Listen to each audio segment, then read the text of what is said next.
घर निर्माण गर्दा धेरै चरणहरू समावेश हुन्छन् र फुटिङ कार्य निर्माण प्रक्रियामा एक महत्त्वपूर्ण प्रारम्भिक चरण हो। फुटिङले संरचनाको लागि स्थिर र बलियो आधार प्रदान गर्दछ। त्यसकारण फुटिङको काम गर्दा हामीले धेरै कुराहरूमा ध्यान पुर्याउनु पर्ने हुन्छ। आजको यस भिडियो अन्तर्गत हामी यस विषयमा चर्चा गर्नेछौँ। सुरु गरौँ।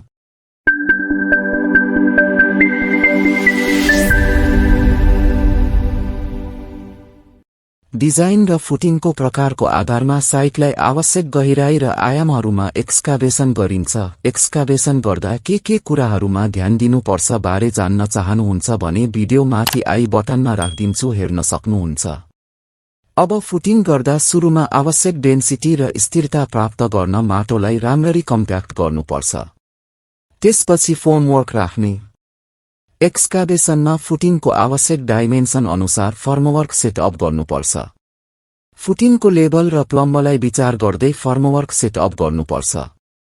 त्यसपछि डन्डीको काम गर्ने। फुटिङको डिजाइन अनुसार फर्मवर्कभित्र स्टिल बारहरू वा जालहरू सही रूपमा राख्नुपर्छ। डन्डीको सही साइज र ग्रेड प्रयोग गर्नुपर्छ। रिबारलाई सही स्थानमा र सही स्पेसिङमा राख्नुपर्छ। कङ्क्रिट खन्याउने क्रममा यसलाई सार्नबाट रोक्नको लागि वाइन्डिङ तारले बाँध्नुपर्छ, साथै सही कङ्क्रिट कभर राख्नुपर्छ। त्यसपछि कङ्क्रिट खन्याउने। सही कङ्क्रिट मिक्स प्रयोग गर्नुपर्छ।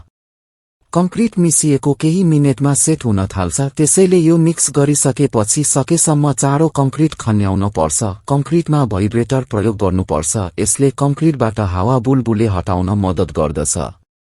सतहलाई चिल्लो पार्न कङ्क्रिटलाई ट्रोल गर्नुपर्छ। क्युरिङ गर्ने। कङ्क्रिटको काम सकेपछि यसलाई पर्याप्त स्ट्रेन्थ प्राप्त गर्न पर्याप्त समय चाहिन्छ, जुन काम क्युरिङले गर्छ। क्युरिङले कङ्क्रिट ओसिलो राख्न र छिटो नसुकोस् भनेर गरिन्छ। प्रयोग गरिएको कङ्क्रिट अनुसार यसको क्युरिङ गर्ने समय तोकिन्छ। अन्त्यमा ब्याकफिलिङ गर्ने। कङ्क्रिटमा पर्याप्त क्युरिङ भएपछि त्यसलाई ब्याकफिलिङ गर्नुपर्छ। ब्याकफिलिङ गरेपछि यसलाई उचित तरिकाले कम्प्याक्ट गर्नुपर्छ।